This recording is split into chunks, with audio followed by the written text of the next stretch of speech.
नमस्कार दोस्तों, मैं हूं विजय विद्रोही। आप मुझसे जुड़ चुके हैं, इसके लिए आप सबका तहे दिल से शुक्रिया। और अगले 7-8 मिनट में आपसे जुड़े रहने की कोशिश करूंगा। आज गौतम अडानी की बात करते हैं। गौतम अडानी की बात इसलिए क्योंकि 3 नई खबरें सामने आई हैं। पहली खबर है, अडानी अब दुनिया के टॉप 25 जो सबसे अमीर लोग हैं उस सूची से भी बाहर हो गए हैं। एक महीना पहले वो तीसरे नंबर के सबसे धनी व्यक्ति थे और अब देखिए 29 नंबर पर, 29वें नंबर पर खिसक गए हैं। ब्लूमबर्ग का जो इंडेक्स आया है नया उनके अनुसार, और जो टोटल वर्थ है उनकी पूरी परिसंपत्तियों की, वो घटकर $42.7 बिलियन रह गई है। 3 झटके इस बीच लगे हैं अडानी जी को, वो आप जानते हैं अच्छी तरह कि डीबी पावर के साथ समझौता नहीं हुआ, पीटीसी के लिए उन्होंने फाइल ही नहीं की, और उसके बाद जो उनको अपना एफपीओ है वो भी वापस लेना पड़ा था। दूसरी खबर है अडानी के लिए कि हिडनबर्ग ने जो कहा अडानी ने उसे सच कर दिखाया। कब कहेंगे ऐसे कैसे?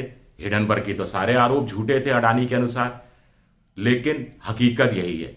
हिडनबर्ग ने कहा था कि अडानी ने अपनी कंपनियों के जो शेयर हैं ओवर वैल्यूड कर रखे हैं और बढ़ा चढ़ाकर उनके दाम गलत तरीकों से पहुंचाए गए हैं ऊपर, और ये 85% तक का ओवर वैल्यूएशन है।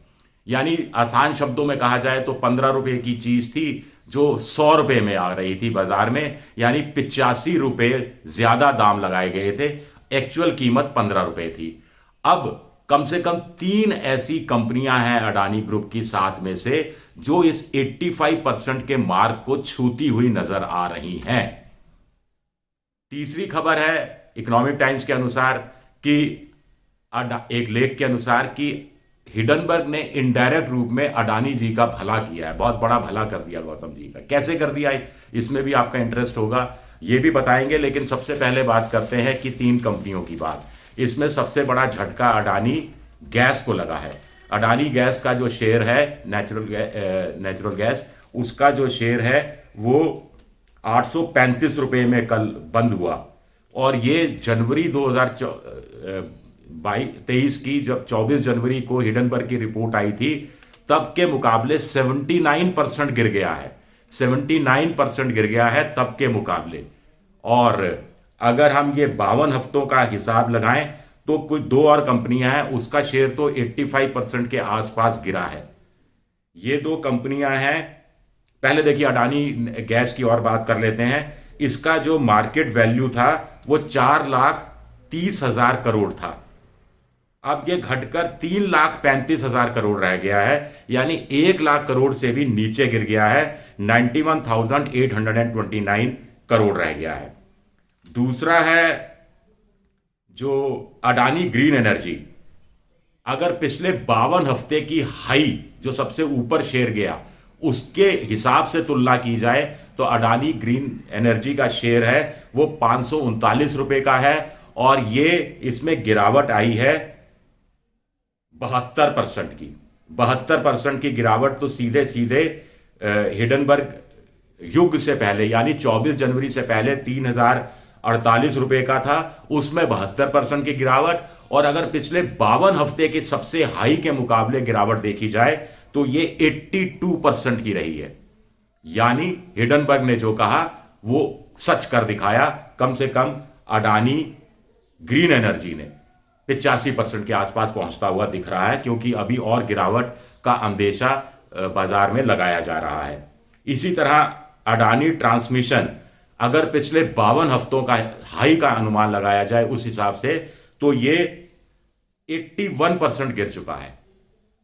52 हफ्तों के हिसाब से 81% गिर चुका है, और फिर वही हिडनबर्ग ने 85% कहा था। और अगर जनवरी 24 के हिसाब से देखा जाए तो 71% गिर चुका है। 60% पिछले 24 जनवरी के बाद से अब तक मार्केट से पैसा अडानी का कम हो चुका है। अब यह तादाद रह गई है 7.6 लाख करोड़, और कुल अभी तक नुकसान हो चुका है 11.6 लाख करोड़ का। और कल ही जो 51,294 करोड़ का और ज्यादा पैसा खींच लिया गया, और -6.3 यानी गिरावट 6.3 माइनस रही, जो पिछले 1 हफ्ते में सबसे कम है। बीच में शेयर संभलने लगा था। अब जैसे 15 फरवरी को ये 1.6 की ही गिरावट रही थी, 16 फरवरी को 0.03 की ही गिरावट रही थी, तब लगा था कि चीजें संभल जाएंगी। लेकिन अब 22 फरवरी को फिर -6.3 की गिरावट हुई है। और यह सबसे ज्यादा गिरावट में भी अगर आपका इंटरेस्ट है तो मैं बता दूं, सबसे ज्यादा गिरावट 27 जनवरी को देखी गई थी -17.6% की। उसके बाद देखी गई 1 फरवरी को 13.6% की, फिर 2 फरवरी को देखी गई 11.3% की। उसके बाद से लगातार गिरावट कम होती गई, अब फिर वो बढ़कर -6.3% हो गई है। तो ये अडानी की कहानी बता रही है कि तीसरे नंबर के थे, 29वें नंबर पर खिसक गए हैं। संपत्ति कुल $42.7 बिलियन रह गई है और 3 कंपनियां हैं जो हिडनबर्ग के पीछे पीछे चल रही हैं। जो हिडनबर्ग का ने कहा था, जो सच दिखाया था एक तरह से, अब तो यही कहा जाएगा कि 85% ओवर वैल्यूएशन किया है, तो वहां तक वो मामला पहुंचता हुआ लग रहा है। लेकिन स्वामीनाथन अंकलेश्वर अय्यर कह रहे हैं कि साहब अडानी जी ने गलती क्या की, अचानक बहुत जल्दबाजी में थे, बहुत हड़बड़ी में थे, हर जगह पैसा डाल दिया, यहाँ भी हिस्सेदारी, यहाँ भी हिस्सेदारी, डाइवर्सिफिकेशन, एक्सपेंशन, ऊंचे दामों पर बोली लगाना, तमाम चीज़ें की। पॉलिटिकल मदद, पॉलिटिकल संरक्षण भी मिला, वो अलग बात है। लेकिन अब हिडनबर्ग की जो रिपोर्ट आई है उससे अडानी को फ्यूचर में जाके थोड़ा सा इस रूप में संभलने का मौका मिला है और एक अपरोक्ष रूप से फायदा भी मिला है। परोक्ष रूप से फायदा ही मिला है क्योंकि अब वो एक्सपेंशन और डाइवर्सिफिकेशन पर बहुत ज्यादा ध्यान देंगे, उस पर रोक लगा देंगे कि अब और ज्यादा जितनी चादर है उतना ही पांव फैलाना है, उससे ज्यादा पांव नहीं फैलाना।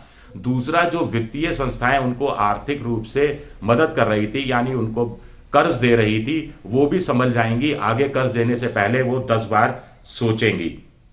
और अब अडानी जो ज्यादा वित्तीय अनुशासन के दायरे में बंध जाएंगे, ये बात इस ग्रुप ने, एक स्वामीनाथन अंकलेश्वर अय्यर ने अपने लेख में कही है। तो फर्श से अर्श तक बहुत तेजी से जो उठता है, फिर वो अर्श से फर्श पर भी पहुंच जाता है। जनरल इलेक्ट्रिक कंपनी का भी एक है, जब उनके डायरेक्टर हुआ करते थे जैक वेल्च, उनके कार्यकाल में भी यही हुआ था कि ये कंपनी बहुत तेजी से ऊपर उठी थी और बहुत तेजी से नीचे गिरी भी थी। और गिरते हुए के साथ कोई नहीं होता, कोई पॉलिटिकल पार्टी भी नहीं होती जिनको आप अपने हवाई जहाज़ों में घुमाते रहे, वो भी आपका साथ नहीं देते, वो भी चुप रहते हैं। टेलीग्राफ अखबार ने तो आज फिर एक अच्छा सा एक पहली खबर के रूप में है कि एक तरफ जो जुबान बंद है मोदी जी की और दूसरी तरफ बड़ी तेजी से चीज़ें फिसलती जा रही हैं अडानी के हाथों से, एक इस तरह की स्टोरी भी आज प्रकाशित की है। शुक्रिया, आप सबका बहुत बहुत शुक्रिया। मेरा वीडियो पसंद आए तो सब्सक्राइब कीजिए, शेयर कीजिए, लाइक कीजिए और ये घंटी जैसी आकृति बेल आइकन ऐसे दबा दीजिए ताकि नया वीडियो आए तो आपको तत्काल जानकारी मिल जाए। @विद्रोही7 मेरा ट्विटर हैंडल है और इसके साथ साथ विजय विद्रोही पेज है मेरा फेसबुक पर, जहां आप मुझे फॉलो कर सकते हैं। आपके सुझाव का मुझे पहले की तरह इंतजार रहेगा। शुक्रिया, बहुत बहुत शुक्रिया।